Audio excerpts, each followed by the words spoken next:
Welcome to Swimming with Allocators, the VC podcast from the LP perspective, with your hosts, Alexa Benz and Ernest Sweat. You ready? Let's dive in. Thank you, Kate, for being here. You're welcome. Thanks for having me. When you started your career at the UNC Endowment, you mentioned that you didn't really know what to expect or what you were getting into.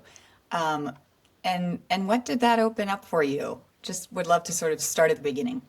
Sure. In hindsight, it was such an amazing starting opportunity. But I was a bit naive at the time. I didn't know what I was getting myself into. But I was a history major in college. So I was very green, very clean slate.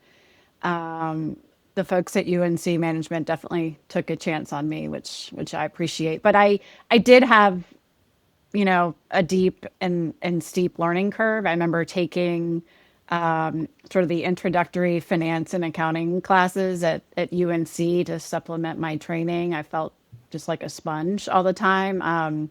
But what a great opportunity to learn from the people I was working with, learn from all the managers that we were meeting with. I definitely listened more than I spoke. But importantly, I was really lucky to have a boss and a mentor who encouraged me to ask a lot of questions, entertained those questions, starting with the basics like what's an IRR and how do you calculate an IRR? But it did open up sort of this world of institutional investing that, and a career path really that I didn't know existed at the time, but I've really ended up liking and enjoying. When you started, was there a certain asset class that you focused on? Was there a generalist approach, and then also kind of like which asset classes did you really find yourself gravitating to? Yeah, so at the endowment, of course, as a team, we were investing across all asset classes, and from that perspective, it was cool to just take that 30,000-foot view of the world and figure out where to allocate, how to allocate. I learned a lot about all of the asset classes, but I did work on a team that was focused on the private asset classes. So venture capital, private equity, real estate, some natural resources. And that's where I spent most of my time at the endowment. Does that sort of remain, did that send you on the path you're on today? For sure.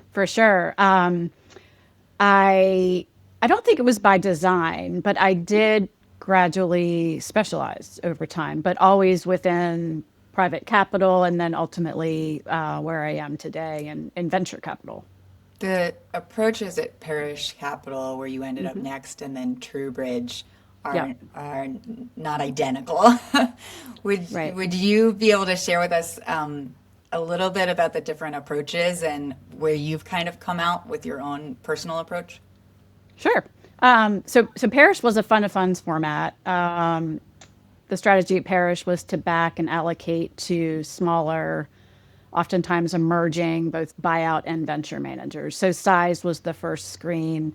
And it was really at Parish that I learned like what a good due diligence process looks like. I learned about kind of the art and craft of reference calls. And then, from there, let me pause. I also appreciated, because we were a fund of funds, the need to raise capital before you invest capital. So like the Yes. importance of that business model and, keeping our clients, keeping our LPs always front and center, because they are the lifeblood of that business. And then at Truebridge, I focused a little bit more on a single asset class, and that was venture. I was there for 12 years. And Truebridge was a great seat for venture, both because of the platform, but also if you think about like the last decade plus, it was a super exciting time for venture, and the industry has just changed and evolved and scaled meaningfully. So it was just an exciting time, and I think it still is an exciting time. But I was proud to be part of that platform at Truebridge, proud of what I contributed, to its growth and evolution. I think I came to appreciate at TrueBridge the role of a platform, right, where secondaries and co-invest are also playing a role in a portfolio, and sort of the information flywheel perspective that you get from investing across the ecosystem. And I did appreciate the opportunity at TrueBridge to really go deeper in one asset class. And I think it was there that I found kind of the value of the networks that I had been building over my career, and acknowledge that, you know, the value of a network definitely appreciates and becomes more valuable, compounds over time. So right now, I'm at GEM, and it's a little bit of a full circle moment because, Yeah. you know, GEM started as an outsourced chief investment officer, and that today is still very much the core business. So I've returned to this kind of multi-asset class investment firm while still specializing in venture, because today I'm leading the venture team and strategy at GEM. You spent 12 years at TrueBridge, and as you mentioned, there was a lot going on positively in the industry, and it's changed a lot. What made Jim just kind of the ideal next step in your you have a lot of experience in this asset class. Yes. You know, GEM is a firm I've known a long time, really since its inception in 2007. I've always respected the firm. I've respected and liked and enjoyed collaborating with the people at the firm. So, yeah, when they called last year with, you know, describing this role, sort of explaining why and how GEM is growing and evolving, I couldn't help but be excited about the opportunity and to entertain the opportunity. And look, it was a leadership opportunity for me. It's a team I felt really aligned with. And importantly, it's a firm that I could see myself continuing to grow within. So not always easy to make a change like that after 12 years. I sort of had to give myself permission to do that. But I'm glad I did. Really excited about the team and what we're building and how we're investing at GEM. The outsourced CIO seems to be the stable core of GEM, and then the venture is the opportunity to grow and provide more to your clients. How what are you sort of hearing that they need help with, and what are the things that you're realizing you can really help deliver? So, you know, GEM has this core, stable, established business. We're building an adjacent line of business, which is kind of the fund or the fund of funds business in certain areas of alternatives, and venture is one of those. So, you know, we're taking what we've always done well, right? The investment research, the manager selection, the discovery of kind of investor talent early.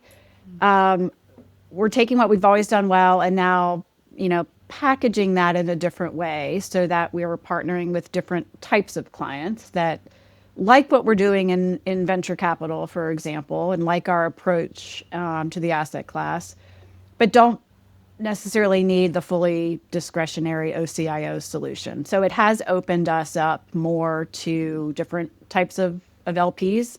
And some of those allocators we consider to be our peers, but they are looking for a partner to help them access different parts of the ecosystem. And happy to tell you more about that, but we're kind of doing more of the same, but now working with a broader set of clients that I think appreciate our positioning and our ability to execute in venture. Because it's not an easy asset. It's never been an easy asset class to invest in. I'm not sure it's getting any easier today. Yeah, Yeah. you don't all have Kate's network. Well, okay. That adjusts my next question a little bit because, you know, with the realization not everyone has Kate's network, what advice do you give individuals that are in your position going to a new place to establish a new product around venture in an organization? What kind of things have you learned that have really worked? What are some things you Yeah. wish you would do better? Yeah. Yeah, I think anyone who is building any person or organization that may be building a venture program from scratch or from kind of an early point of entry, I do think it's really important to align all the stakeholders on Mm, kind of the goals of the program and the timeline of the program. I mean, as we all know, venture is requires patience. It requires, as an allocator, persistence over time. Right? These aren't.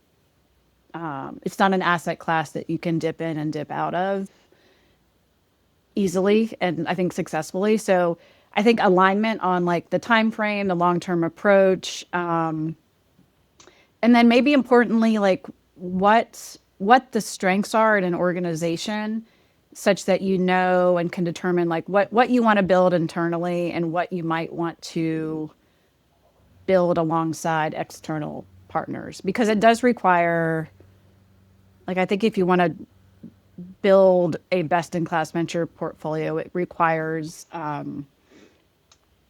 it's a bit, it can be labor intensive, right? Like from developing relationships to getting access to some of the managers you might want access to can take multiple fund cycles. So it does require time, it requires resources, networks, judgment. It requires a lot. And I think if you're an organization willing to build that team internally, then you can situate yourself well for success. If you're a team that maybe doesn't have the resources or has a more efficient organization, it might make sense to partner with a fund of funds or some other partner to help you access and get exposure to certain parts of the ecosystem. And I do think you need to be very intentional about the goals and the relationships you're building, because I think alignment around all of that will set up a newer program for success. Yeah.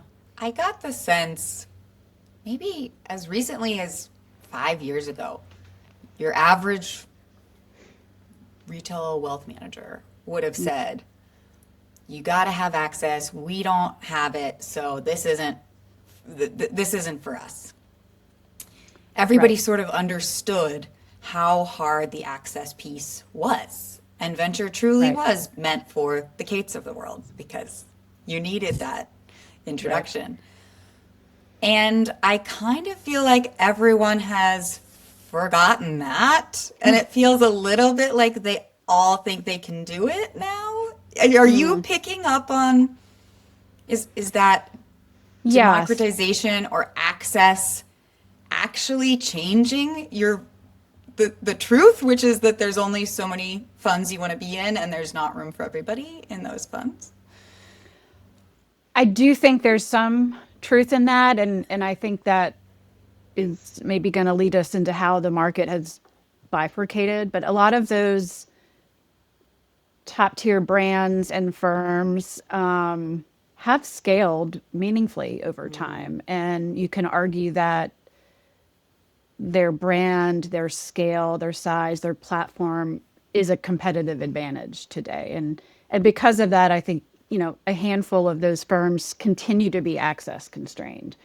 But not all firms that were access constrained, I would say, are remain access constrained. So I do think there is an argument to be made that access to certain of those scaled platforms is not as hard as it used to be. I still think access is one of the games to play, right? If you're investing as an allocator in venture. But as we touched on in another conversation, I think the other game to play, which as I look at venture today and the opportunity set and where returns are, I think it's an important game, and that game is more of discovery and identification of the next generation of great venture managers. And that's kind of the barbell that we're seeing. That's kind of the bifurcation in the market. We're constructing our portfolio to capture our best ideas at both ends of the market. And I think we're being very careful of firms that are in the middle because they're competing with both ends of the barbell. And we think that can be a very tough part of the market in which to invest right now. So yes, access is still important. I think will continue to be a game on the field, but the discovery kind of identification of newer talent and thereby also smaller funds, I think is also an important game to play. And that's really where we see more of the alpha in venture going forward. So that's where we're spending proportionally more of our time, resources, dollars. But that's a really hard part of the ecosystem to navigate. And we think it's time well spent, but there's a lot of noise. It's hard to distill the signal from the noise.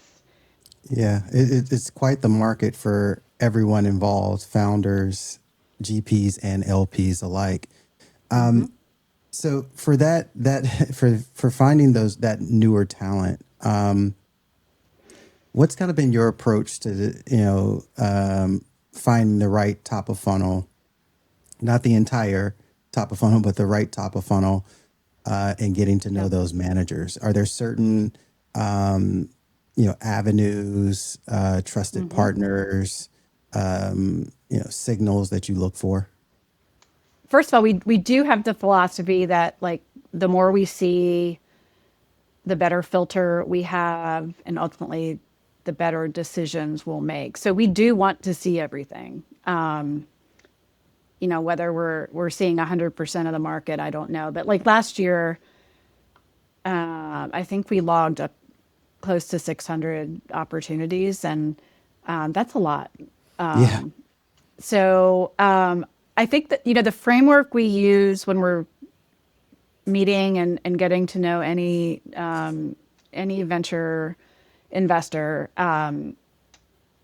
we're trying to understand how they source, how well they pick, and how they win. And I kind of think of it as, you can't pick and win well unless you're sourcing well. So like when we're meeting with a manager, introductory meeting, one of the pieces of information we want to walk away with is really understanding how they're sourcing. Like what are their networks? What ponds are they fishing in? Do we like those networks? Do we want exposure to those networks? Do they have an edge in those networks? So I think in this market, which is, very competitive, not sure there's anything really as proprietary deal flow anymore, but like networks matter, edge and networks matter. And that's what we're really trying to understand from an initial conversation with the prospective venture manager. And then the process after that, is a mix of quantitative and qualitative work. That mix, that like art and the science, is I think what partially drew me to this job in the first place, and what has made it a lot of fun and very enjoyable over the years. The quantitative work, of course, revolves a lot around track record analysis and sort of attribution. That part is not rocket science. The qualitative work is much more nuanced. It's information we draw out of meetings, out of reference calls. It's like we're trying to put together this mosaic of information, and piece together lots of tidbits to sort of either help us build conviction or in some cases, pass.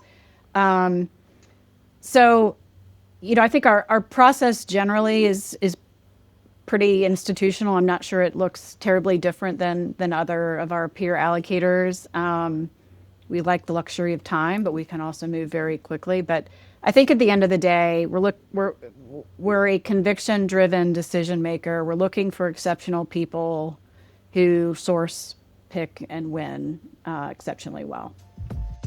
Now we're going to take a quick break to speak with our sponsor. All right, today as our special guest, we have Nick Cassin, who heads up Sidley's secondary practice. Nick has a ton of experience with fund liquidity transactions. He's focused on venture, but also PE, real estate. So any questions you have around continuation vehicles and LP and GP-led secondaries or tender offers, those are the things that his clients are coming for him to ask about. Welcome, Nick.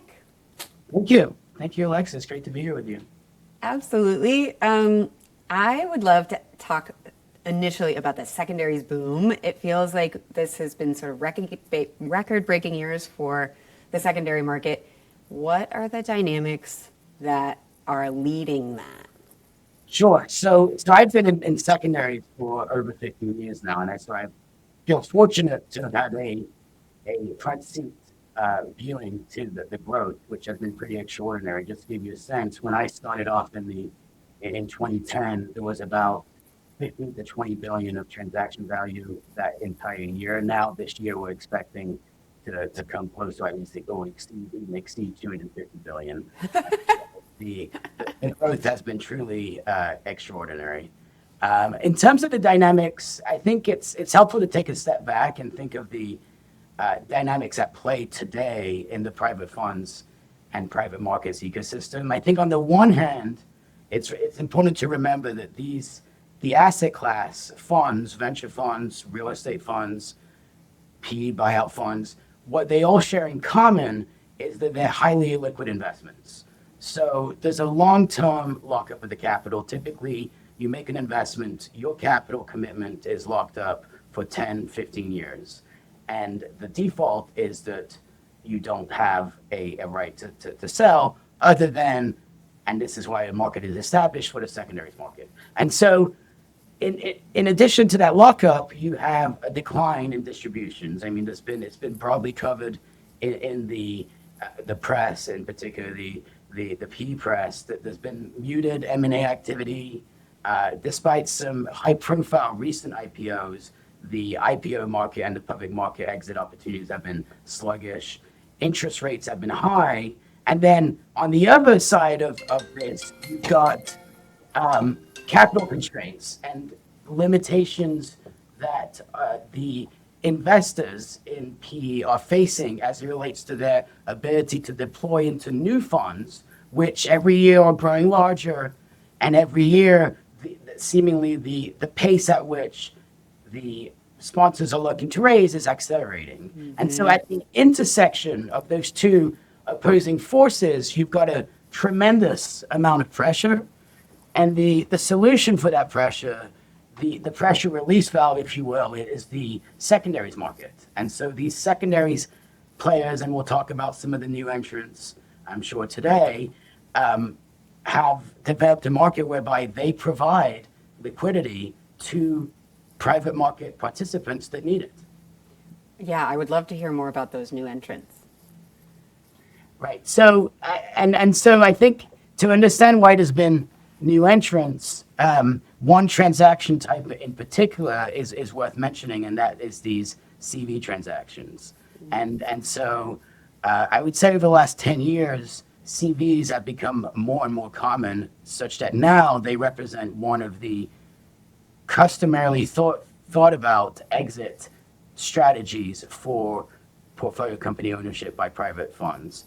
And so what's happened as the market has grown is that market participants have realized that the only way to get access to these high-performing assets that are being subject to CV is to raise capital to themselves invest as lead investors in these continuation vehicles. And so what you've seen is traditional market participants that used to invest directly in portfolio companies now raise capital to invest into other sponsors' vehicles as lead investors.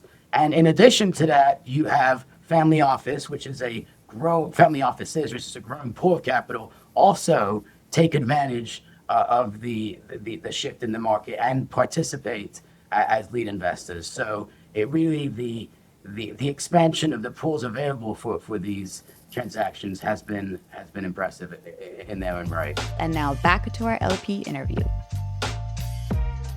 Source pick and win feels like really helpful, sort of just like the things you want to make sure you clarify and get across in that first 30-minute meeting with you. You're taking 600 pitches a year.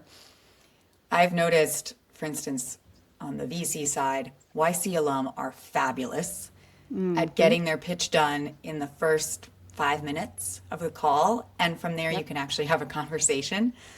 And so are there any other items you would make sure, or tips on sort of like how to approach that first meeting so that you actually hear what you need to hear, but you also can, make room to hear what's actually unique about them or get to know them personally? Yeah. I mean, there's lots what we try to cover in that first meeting. I think one of the other topics that's really important for us right now relates to the fund math. It's part of the reason we are focusing on smaller, kind of earlier stage funds, but we do sort of obsess over the fund math. And by that, I mean, right, we're asking questions.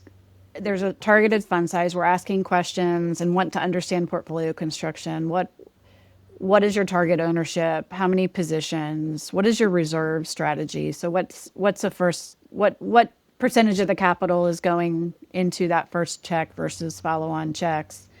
And we build our, for those opportunities that advance in our pipeline, we do build our own model. It's like we call it the what you need to believe model. And the purpose of that is to sort of overlay the fund math with a practical range of outcomes. And for us to feel like it's a reasonable expectation that a fund can generate a 3x or a 5x, or if things go exceptionally well, it can generate that right tail skew, right? Anything you can share on what is reasonable, like what you think is fair to believe, if it's, 1 in 10 is a unicorn if you're investing in A, or, are there any shortcuts that our GPs could use? I mean, it is dependent upon, of course, like fund size and ownership. It all works together. But yes, we want to see the ability of one strong outcome, not necessarily a decacorn, maybe it's a unicorn, but one really strong outcome that can return the fund or multiples of the fund. And again, it comes down to, to ownership relative to fund size, less about valuation, quite honestly, at that stage. But you've described your barbell approach. I wanted to double click on that, on what early means to you, and what the growth or late stage, like if you have any definitions around that, or how you think about the early and the late. Lines are a little blurry, of course. I think as a general rule, we think of early as pre-seed and seed, and maybe some A's. Anything later than that is kind of just later. We have a dedicated portfolio at GEM for seed and micro investing, and our threshold for that vehicle is sub $200 million venture funds. That's the line that we've sort of drawn in the sand to differentiate between small funds and not as small funds. And then by definition, most of those funds are focused on initial checks at the pre-seed or seed stages. Any advice for allocators who are just starting to understand how tricky this asset class is? Why don't you want to be in the middle? Can you help coach them on why you're focusing on one end or the other? Yeah, and I would, we're not investing in in the middle, and I'll define kind of what I mean by that. It's just I think we're being mindful of the competitive pressures that are Yeah. in Yeah. that middle. I mean, for example, over the last few years, and even right now, right, we're seeing really interesting people or teams spin out from established firms with the idea that there is maybe a void in the market or an opportunity in the market to create a new Series A brand. And I love that thesis, and I think there is merit to that approach. But I think some of those firms are finding it hard at their fund sizes to get the ownership they need to make it all work. It's just it's nothing. It's nothing. I think it's a phenomena that's impacting everybody in the market. I'm not necessarily calling out like a specific firm. I think generally, focused Series A firms that are investing a couple $100 million are still having to compete with the multi-billion-dollar funds at the Series A stage, and that is not always an easy place to play, whether it's because of the valuations maybe some larger firms are willing to pay, whether it's the brand and the credibility that comes with partnering with some of those larger brands. It's a hard part of the market to compete in. Yeah. And at the same time, right, if they're trying to go earlier at the seed and the pre-seed stage, that market is no less competitive either. So I just think there will be, I think, firms that do well in that part of the market and that may become the brands and more scaled platforms over time. They have to start somewhere, and I think some of them are off to a great start. One thing I was excited to talk to you about, because you've seen a number of cycles in this asset class, because you started working at 10. But I was Thank curious, you. what looks familiar from prior cycles, and what is just like truly like, no, this is really different. That's a great question. I mean, obviously, this cycle is defined by AI, right? We're in this exciting, I don't know what inning we're in, but it still feels pretty early, like this early innings of this paradigm shift. And, you can make comparisons to past shifts, like the move to mobile, the move to cloud, which were also at the time very exciting and driving a lot of innovation, driving a lot of investing. Today does feel like its magnitudes bigger in terms of like the opportunities, but also like the valuations of companies that are being created on the back of AI innovation. So it feels similar, but different in terms of like the magnitude. I think also with any sort of paradigm shift, you have behaviors that come with that, right? You have this feeling of exuberance, you have FOMO behavior, you have companies that may not have a durable differentiation, or like you have like this the Me Too sort of phenomena. But again, like what's different today is the size of the outcomes, I think. We've been in this trend now for a while of companies staying private longer, scaling in private markets instead of public markets. So I think, and that has changed probably what growth stage investing looks like, right? You have much more capital available to invest at the growth stages today than you used to. I think if you think we're in a new era of trillion-dollar private companies, which I don't know whether that's going to be the new normal. We'll see. But if you are, then that does change the calculus for growth stage investing. Perhaps to generate interesting returns. But because of that, right, bigger outcomes, companies staying private longer, it's helped the secondary market emerge as a real asset class, as a source of kind of pre-IPO, pre-M&A liquidity. That feels very different today. And that, so I think there are some things that feel familiar, but this is definitely, the industry has evolved in ways that feel very new and different as well. Yeah, it does feel like the secondary investors like have been invited in off the porch and now they're allowed to eat at the dining table. Right. Yeah. Yeah. It's it's well capitalized. It's a more acceptable, right, for early stage investors to take chips off the table, for founders to take chips off the table much earlier than would have been the norm or acceptable, 10, 20 years ago.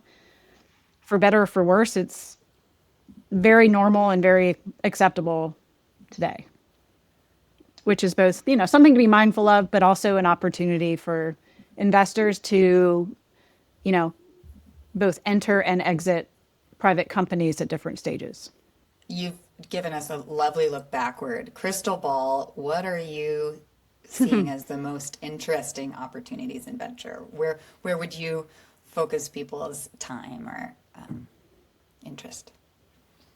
Yeah, I mentioned this earlier, and it's where our team is spending proportionally more of its time and energy and resources, and that is making sense of, I think, the smaller end of the ecosystem, where you have a lot of talented investors investing smaller pools of capital, sort of doing the craft of venture investing, and in a way that is setting them up for success and sort of generating right tail skew if several things go right in a fund. But that's not easy. It's, we have the philosophy that we want to see everything in the market, like I said earlier, and that's not easy to do. We can do that because of the resources we have at GEM. We have certain people on our investment team whose mandate it is to source opportunities, and I think that's a unique setup at GEM. It's a differentiator, and I do think it's an advantage. Because it's their mandate to know who's raising when, who is spinning out to start something new, who's not happy and might leave their current role. It's really, it's the value of having sort of eyes, ears, boots on the ground. That takes work, that takes people, good resources. But that to me is the most dynamic and interesting part of the market. We see a lot of new firms, a lot of people leaving and doing new things. It's chaotic but dynamic, but it's also where we think great returns can be found if I'm looking forward. One last question. What have been the of your favorite venture fund managers? What has typically been the through line of maybe 2 or 3 characteristics you've always noticed? It's a great question. I think one through line is knowing their strengths and staying sort of focused and disciplined around those strengths. I mean, we work with a lot of ambitious people who have, big goals, and I don't begrudge that, and in some cases we welcome that, but I do think there's a lot to be said for staying focused, staying disciplined, knowing what you're good at and really leaning into that over time. I can think of a couple of now brands that are very hard to access, but they've stayed very true to their roots, to their origins, to what they're good at, and they've built a really nice brand around that, while still staying relatively small. And I think that has been a great playbook and set up for firms to scale to a certain extent over time, but within a framework that still feels focused and disciplined and true to what they do well. Okay, thanks so much for sharing your wisdom, your stories. We've really appreciated having you on Swing with Allocators. Yeah, it was a fun conversation. Thanks for having me. Appreciate it. See you later, allocator. After Portfolio Tile, Investing with a Smile.